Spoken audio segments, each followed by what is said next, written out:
Bonjour Michael, Salut Patricia, ça va? ça va et toi? Oui, très bien. Bon, je te remercie d'avoir accepté cette première interview sur la loi de l'attraction. Je vais donc faire toute une série de petites interviews pour expliquer beaucoup plus concrètement, avec des gens qui le vivent, comment fonctionne la loi de l'attraction et aussi la loi de la vibration, puisque les deux vont ensemble. Donc Michael, pour resituer un peu le contexte, hein, Michael est un ami et un coaché à la fois, les deux.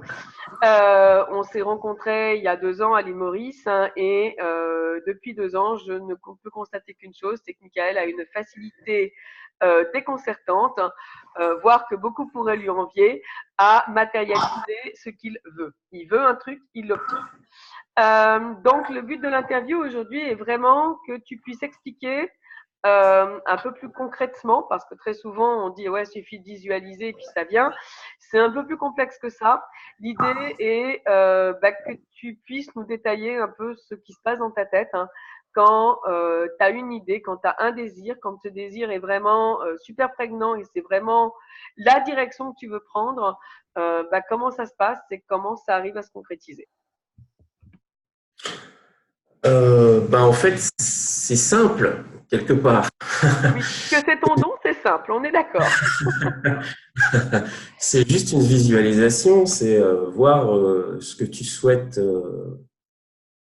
C'est comme un film, hein. En fait, tu te projettes, tu vois comment ça se passe, tu vois ce que tu veux, tu te vois occupé d'accomplir ce, ce que tu souhaites. Par exemple, là, récemment, à la vente de la voiture, je suis très focus là-dessus ces derniers temps et c'est vrai que j'ai pas mal de demandes depuis une semaine. Et Donc, tu donc, vois quoi au final? Tu vois ton tu acheteur venir vois, chercher la voiture ou tu te vois faire tu la vois, transaction? tu vois les annonces, tu vois les gens qui, donc tu visualises les demandes, donc tu vois les mails arriver au niveau de la visualisation, tu vois la rencontre avec la personne, tu vois la signature de la vente de la voiture, c'est tout ça que tu vois. Et en fait, à être focus là-dessus et vraiment le visualiser au complet, hein, parce que en fait, c'est vraiment comme un film, c'est faut voir du point de départ jusqu'à la fin. Et c'est vrai que ça finit par se réaliser. Alors, la première fois où ça a marché, c'est quand j'étais à Maurice, puisqu'on en avait parlé tous les deux ensemble. Je me sentais pas très bien à l'époque professionnellement et j'avais dans la tête de repartir. Et c'est toi qui m'as expliqué ce principe. Et en visualisant ça, 3 jours plus tard, on m'a annoncé que je rentrais en France. Oui, ça a été fulgurant. Ça a été au final ton premier contact conscient, parce que j'imagine que tu en avais eu d'autres avant. Il y en a certainement eu d'autres avant. Oui, oui, oui, il y en a eu d'autres avant, puisque lorsque je me suis séparé il y a 2, 3 ans, je m'étais dit, faut que je quitte la région. Et une semaine après ma séparation, j'avais cette proposition de poste. Oui, donc c'est quelque chose, mais là aujourd'hui c'est beaucoup plus tangible et tu t'en sers au quotidien. Ouais, plus fréquemment, carrément plus fréquemment, oui. Il y a un autre exemple, c'est on m'avait proposé, j'avais le choix entre repartir à Maurice ou rester en France. Ça m'a pris du temps de prendre ma décision, mais quand j'ai pris ma décision, tout s'est enchaîné pour que je parte à Maurice. Donc J'étais l'idée dans c'est une vraiment ce que tu nous dis en sous-jacent, c'est vraiment de savoir très précisément ce qu'on veut. Oui, si on ne sait pas ce qu'on veut, ça n'aboutira pas. D'accord. Tu as des exemples justement où parfois tu essayes et où ça cafouille parce Ah que ben, quelque chose n'est pas clair? en début d'année, je t'en avais parlé, j'étais entre deux postes de travail. Comme je savais pas ce que je voulais, les deux étaient présents et j'étais présent sur les deux.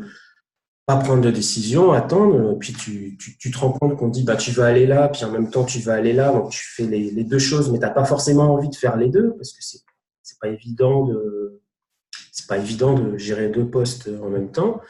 Par contre, à partir du moment où dans la tête j'ai su que je voulais repartir à Maurice, c'est Maurice qui s'est enchaîné.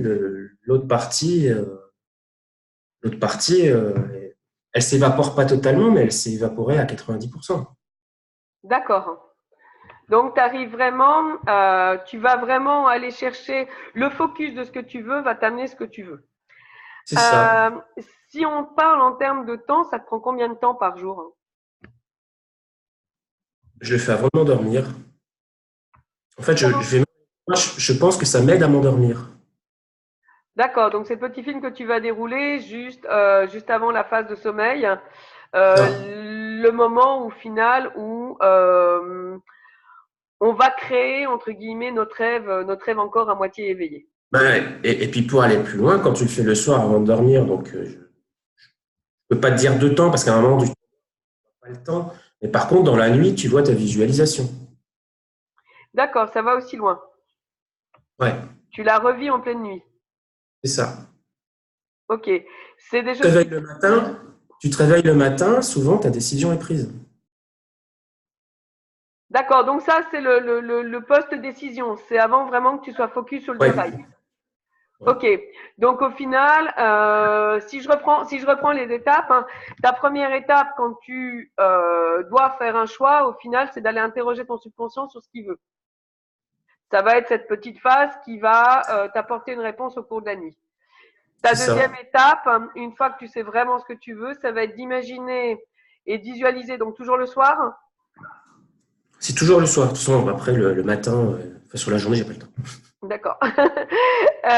Donc de visualiser dans les moindres détails la réalisation et la concrétisation en passant par les différentes étapes de ce que tu veux. Ton Ouais. ressenti quand tu l'obtiens. Au début, euh, Au début, c'était bizarre. Bah, surtout l'histoire. Quand je suis reparti de Maurice à France, ça surprend. Après, ça devient enfin, c'est pas bien de dire ça. Enfin, si, c'est bien, mais ça devient une habitude. Donc, t'as même plus de surprise. C'est quelque chose. Enfin, ça devient habituel. Mais le tout départ, le premier sentiment, ça, ouais, ça marche pas mal quand même. Ça marche même très bien. Et tu ressens bah, t'es content, un plaisir, ouais. Plaisir Ouais. de se réaliser ce que tu as envie de réaliser, oui. Et du coup, ça, La ça va pensée, de... quelque part, parce que c'est ça, c'est par la pensée, finalement. Ouais. La projection, c'est juste qu'à partir du moment où on sait ce qu'on veut et où on sait où on veut aller, ben, en fait, on y va. On Bon, arrive à y aller.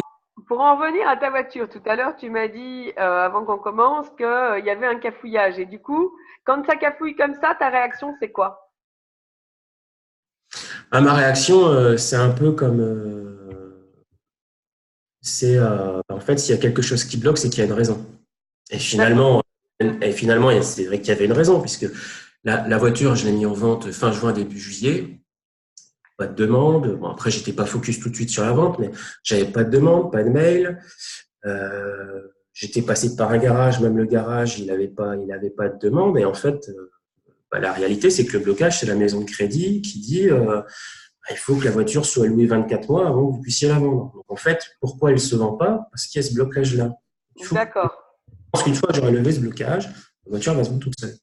Donc du coup, si je te suis, ton procédé pour les jours à venir, ça va être d'être focus sur la solution que va t'apporter la maison de crédit. Exactement. Et donc on te retrouve dans 3 jours pour nous dire que c'est vendu. Enfin, 4 jours, Peut-être on va leur ce laisser soir. le week-end quand même. Non, peut-être ce soir. Là, je vais les appeler tout à l'heure. Je les ai eu mardi, donc j'espère que ça sera résolu aujourd'hui. D'accord. Est-ce que tu as des conseils à donner pour les gens qui t'écouteraient? Parce que ça paraît limite miraculeux. Hein. Je veux dire, on a l'impression d'entendre le miracle de la Vierge de Lourdes. Juste avoir à penser pour obtenir ce qu'on veut. Est-ce que tu as des conseils à donner? Alors, c'est pas tout à fait penser, finalement. Enfin, c'est penser, mais c'est surtout rêver.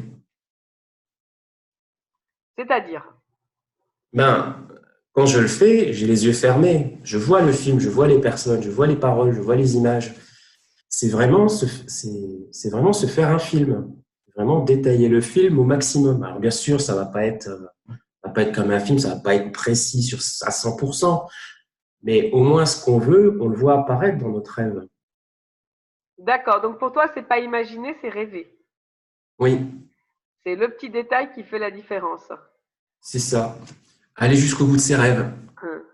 Je Donc rigole. du coup, quelle différence tu vas faire toi entre imaginer et rêver? Le rêve, tu es dedans, tu le vis. Imaginez, Tu le regardes comme un spectateur sur un écran. c'est ça, tu le regardes comme un D'accord. spectateur. Imaginer, je saurais pas trop dire la différence entre les deux, si ce n'est que le rêve, je le vis mieux que l'imagination. Mais après, D'accord. c'est quasiment pareil quelque part, hein. Mais pour toi, ce qui va être moteur, c'est que tu vas être dedans. Est-ce que quand tu vis ça, est-ce que tu as les émotions, est-ce que tu les ressens? Oui, ah oui, c'est important d'avoir l'émotion. Si t'as pas l'émotion, ça va nulle part. D'accord. Donc, on va Il dire que faut, il faut, il faut le film et puis derrière, il faut l'émotion. Souvent, quand on regarde un film, on est touché par ce qui se passe, on a une émotion qui se dégage. Ben, dans le rêve, c'est la même chose. d'accord, mais tu vas la vivre de l'intérieur au lieu de la vivre de manière externe, au final. C'est ça. D'accord. Tu C'est ça. vas vivre ta propre émotion, tu vas vivre ton propre ressenti. Si on prend l'image de ta voiture, euh, puisque je sais que c'est un poids, le fait de savoir, enfin, le fait de t'imaginer en train de la vendre va te procurer une légèreté que tu vas ressentir immédiatement. Oui. Et en fait, je vais même aller plus loin, c'est que quand je m'imagine occuper de la vendre et qu'elle part, quand je, quand, quand je me réveille, j'ai pas ce sentiment d'oppression ou de pression pour dire il faut que je la vende, il faut que je la vende, il faut que je la vende. C'est comme être dans l'énergie du manque, en gros, à peu près. Ouais. C'est pour moi, à partir du moment où je me réveille, je sais qu'elle va être vendue. D'accord. Et donc de là, il y a plus d'espace pour le doute. C'est ça, il n'y a pas de doute. Parce que dès qu'il y a de toute façon, dès qu'il y a le doute, ça ne se réalisera pas. D'accord. Tu as des exemples justement où tu as été focus quelque part et où ça s'est pas réalisé parce qu'il y avait un doute infime, en dépit d'une décision qui avait été prise? C'est souvent, bah alors après, c'est souvent avec les femmes, mais le problème, c'est que tu n'es pas tout seul à décider de ça. Non, c'est sûr, on n'est pas tout seul. Donc, si tu veux, c'est pas évident. Mais un exemple, des exemples concrets, c'est surtout dans mes relations, parce que j'en ai pas. À partir du moment où je savais vraiment ce que je voulais, je me souviens pas. Donc c'est que c'est pas la bonne au final. Oui, oui, c'est que c'est pas la bonne. Voilà, il faut Il y a un pas. doute qui subsiste quelque part. Oui, oui, non, mais voilà. Puis aujourd'hui, par contre, j'ai appris à tourner la page rapidement. Si ça marche pas, je passe à autre chose. D'accord. Quelle Ça, c'est le légèreté coaching. Je t'avais donné ma réponse dans la question. J'allais dire quelle légèreté ça t'apporte dans ta vie de finalement avoir cette connexion quasi instantanée à l'univers et à ce que tu veux obtenir. Ben, en fait, ce que je remarque, alors ça a été le cas l'année passée, parce que de toute façon, tu as vu mon évolution hein, depuis 2 ans, mais ça a été encore plus le cas quand on a fait le coaching en début d'année avec tout le monde, parce que là où j'étais peut-être plus négatif avant, aujourd'hui, je n'étais pas quelqu'un de super négatif de base, mais quand même, aujourd'hui, je vois tout par le positif. D'accord. Donc ça t'a changé ça au De final. toute façon, c'est ça, c'est toute situation a forcément un résultat positif. Et beaucoup de personnes ont tendance, enfin, je ne fais pas de généralité, mais il y en a beaucoup qui ont tendance à s'attarder sur le négatif, alors qu'en fait, dans toute situation, il y a du positif. Et ce qu'il faut retenir de la situation, c'est le positif et pas le négatif. Et c'est D'accord. ça, penser. Ok. Donc au final, ça t'amène une qualité de vie, Oui, un bien-être. un bien-être. Et plus ce bien-être est là, plus ta vibration est haute, j'imagine, et plus c'est facile et rapide pour toi de matérialiser les choses. C'est ça. C'est si on est dans une phase de dépression, entre guillemets, la loi de l'attraction, elle se fera pas. Tout est dans le Elle se fera négatif. à l'inverse. Elle se fera à l'inverse. Elle se fera C'est-à-dire aussi, mais dans que l'inverse. toutes les peurs vont s'accomplir. Tiens, en parlant de peur, justement, aujourd'hui, j'imagine qu'il t'en reste des peurs. Ouais. Changer de dire, partir à Maurice, Non, ça me fait pas peur, ça. ça te fait pas peur? Qu'est-ce qui te reste comme peur et justement, comment la loi de l'attraction t'aide à les appréhender? Alors, ma plus grande peur, je suis sûr que tu la connais. Ma plus grande peur, c'est de finir seul. Ça, c'est ma plus grande peur aujourd'hui. Ouais. Euh, Et comment comment je l'appréhende? Comment je l'appréhende?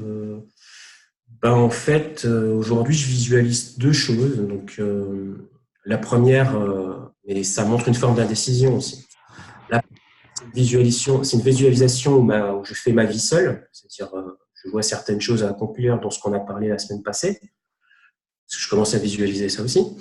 D'accord. Ça veut dire que ma vie est plus axée sur le professionnel. Je me suis fixé un objectif d'arrêter de travailler dans 10 ans. Donc ça, je suis occupé de le visualiser aussi. Et puis, il y a une deuxième fille que je vois en parallèle, qui a une vie de famille, où l'aspect professionnel est présent, mais un peu moins. Et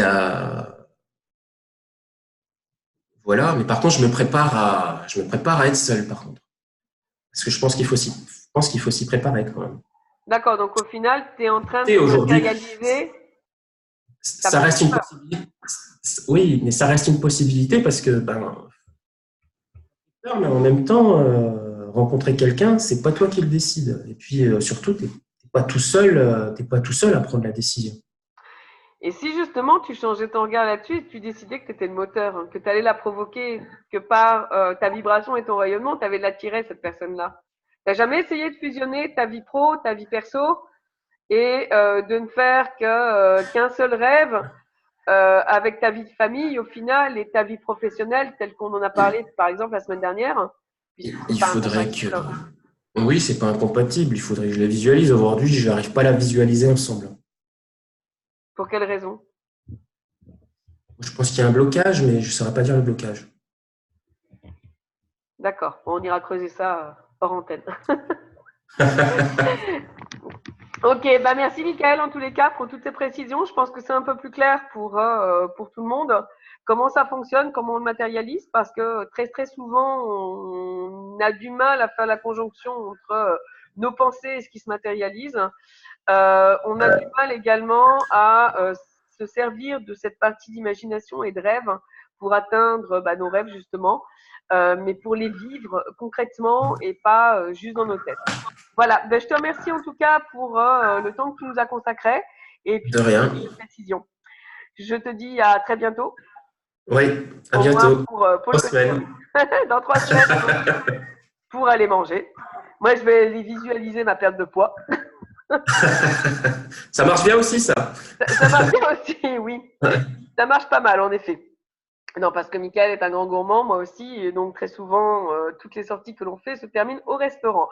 Voilà, ça c'était pour la petite anecdote, hein. Je vous souhaite une bonne journée à tous et je vous retrouve très bientôt pour d'autres épisodes sur la loi de la vibration et sur l'importance de la foi notamment avec Kim et avec Nicolas pour d'autres explications là peut-être un petit peu plus techniques et un peu plus perchées. Ouais, on va dire ça, un peu plus perché. Je vous dis à bientôt. Bisous à tous.